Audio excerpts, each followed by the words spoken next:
जय जिनेन्द्र। आज पर्युषण पर्व का छठा दिन 10 लक्षण पर्व का दिन है, जो कि उत्तम संयम के नाम से जाना जाता है। अब प्रश्न आता है कि संयम है क्या। तो जब हमने इस पर विचार किया तो पाया कि संयम दो शब्द से मिलकर बना है, सम प्लस यम। सम अर्थात सम्यक और यम यानी कि नियंत्रण। तो भली प्रकार, अच्छी प्रकार, सम्यक तरीके से जो नियंत्रण किया जाए वह है संयम। तो इस तरह इसका शाब्दिक अर्थ हो गया आत्मनियंत्रण, इंद्रिय निग्रह, इंद्रियों को रोकना, इंद्रियों को वश में करना, सेल्फ कंट्रोलिंग पावर, ये है संयम। या फिर यूं कहें उतावलापन या मन मस्तिष्क के आवेग या उग्रता का त्याग करना ही संयम है। तो प्रश्न कभी कभी यह भी पूछा जाता है कि क्या संयम और दमन में कुछ अंतर है। तो उत्तर मिलता है जी हाँ, संयम और दमन में अंतर है। संयम का अर्थ है नियंत्रण करना, सेल्फ कंट्रोलिंग पावर को बढ़ाना, और दमन का अर्थ है रोकना, जबरदस्ती। हमारे मन कुछ कह रहा है, हम जबरदस्ती रोक रहे हैं, वो हुआ दमन। तो संयम और दमन में अंतर है। क्या संयम धैर्य को ही कहते हैं, यह भी प्रश्न आता है।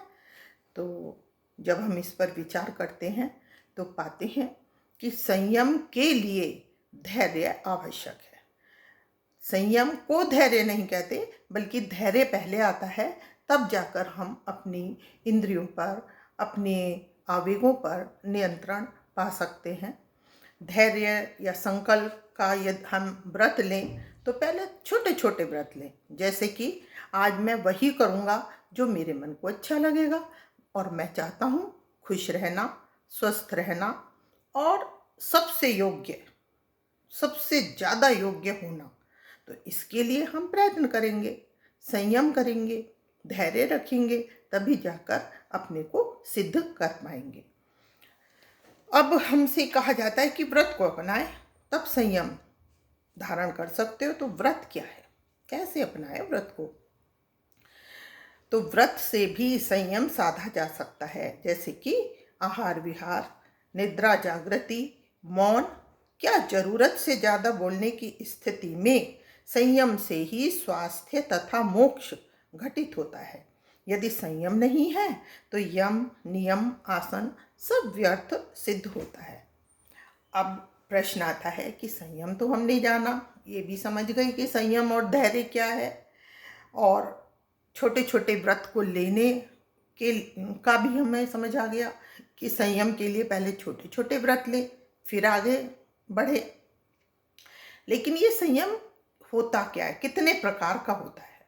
तो संयम बहुत प्रकार का होता है, जैसे कि इच्छाओं का संयम, हमने अपनी इच्छाओं पर कंट्रोल करें। भाषा का संयम, क्रोध का संयम, भोजन पर संयम, क्या हमारे शरीर के लिए हितकर है उसको हम लें, बाकी सबका त्याग कर दें। व्यय पर संयम, वेग आवेग पर संयम, आवेश पर संयम, वार्ता पर संयम, मानसिक संयम, जैसे कि ईर्ष्या, द्वेष, मोह, लिप्सा, अभिमान इत्यादियों का त्याग करके हम अपने मानसिक संयम को धारण कर सकते हैं। तो इस प्रकार से संयम भी बहुत तरह का होता है। अब संयम हमने समझा, प्रकार समझ गए। क्वेश्चन आता है कि ये उत्तम संयम क्या है। उत्तम संयम है अच्छी प्रकार से सम्यक रूप से आत्मनियंत्रण करना, भली प्रकार विचार करके कि हमारे लिए क्या हितकर है वह धारण करना उत्तम संयम कहलाता है, जो कि दो प्रकार का होता है, व्यवहारिक संयम और प्राणी संयम। व्यवहारिक संयम जो व्यवहार के द्वारा संयम किया जाए, व्यवहारिक संयम कि हम पंचेंद्रिय जीवों की रक्षा करेंगे, ये वो व्यवहारिक संयम, और ईर्ष्या, द्वेष, घृणा को निकाल देंगे, व्यवहारिक संयम। प्राणी संयम समस्त जीवों की रक्षा करना प्राणी संयम है। समस्त जीव 5 तरह के जीव हैं, जिनमें 5 इंद्रियां, 5 सेंस होती हैं। 1 इंद्रिय जीव, 2 इंद्रिय जीव, 3 इंद्रिय जीव, 4 इंद्रिय जीव और 5 इंद्रिय जीव। ऐसे जीव भी होते हैं जो एक इंद्रिय होते हैं, फिर 2 इंद्रिय, 3 इंद्रिय, 4 इंद्रिय और फिर पांचवा 5 इंद्रिय। इन इंद्रियों का विकास जो है इस तरह से 5 इंद्रिय हैं, इनका विकास जो है वो क्रम से होता जाता है। तो क्वेश्चन कभी कभी आता है कि ये इंद्रिय क्या है। इंद्रिय हैं जिससे संसारी जीव की पहचान हो, वो इंद्रिय या सेंस है। और ये 5 तरह से हम किस तरह से पहचानेंगे, ये 5 भेद होते हैं इंद्रियों के या सेंस के। 5 हमारी सेंसेस हैं, जैसे कि पहली है स्पर्शन इंद्रिय, या कहें सेंस ऑफ टच। छूकर हम जान सकते हैं कि कठोर है, नरम है, गर्म है, ठंडा है, स्पर्श। सेकंड है रसना इंद्रिय या सेंस ऑफ टेस्ट। हम जिह्वा के द्वारा या चख कर स्वाद लेकर जानते हैं कि ये खट्टा है, मीठा है, कड़वा है या कैसा है। तीसरा इंद्रिय है घ्राण इंद्रिय, या फिर कहें सूंघने के लिए, सूंघने की शक्ति या सेंस ऑफ स्मेलिंग। हम सूंघ के बता देते हैं कि गुलाब है, चंपा है या क्या है। चौथी इंद्रिय है चक्षु इंद्रिय, या आँख से जो हम देखकर महसूस करते हैं, सेंस ऑफ सीइंग, वो चक्षु इंद्रिय, चौथी इंद्रिय। जैसे कि देखकर हम बता देते हैं ये लाल रंग है, नीला रंग है या पीला रंग है। और पांचवी इंद्रिय कर्ण इंद्रिय, या जो हम सुनकर, सेंस ऑफ हियरिंग, वो है पांचवी इंद्रिय।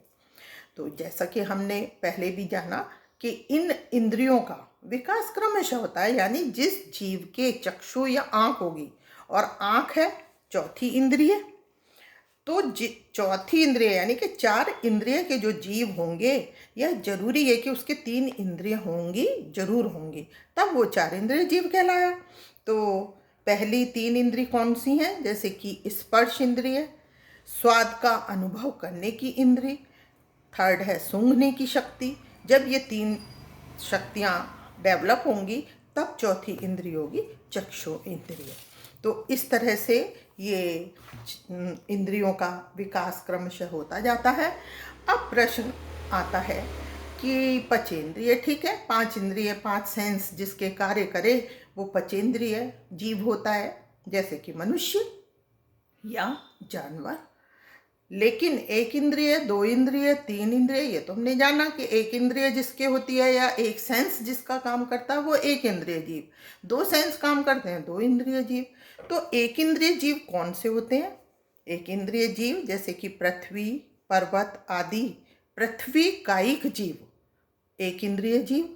दूसरा है जैसे कि पानी, ओला, ओस इत्यादि जल कायिक, जल में उत्पन्न होने वाले जीव। इसके अलावा तीसरा है आग, दीपक, बिजली आदि यानी अग्नि कायिक जीव, अग्नि से उत्पन्न होने वाले जीव। चौथा हवा, आंधी आदि वायु कायिक जीव, वायु से उत्पन्न होने वाले। और पांचवा 1 इंद्रिय जीव का 5वां प्रकार है वृक्ष, बेल, घास, पौधे, झाड़ियाँ, फल, फूल, पत्ते इत्यादि वानस्पतिक जीव। ये सब 1 इंद्रिय जीव होते हैं जो बोल नहीं सकते, केवल महसूस कर सकते हैं। इनमें आगे बढ़ने की क्षमता होती है, जीने मरने की क्षमता होती है। जो चीज़ एक बार जन्मी वो खत्म भी होती है। ये हुआ 1 इंद्रिय जीव।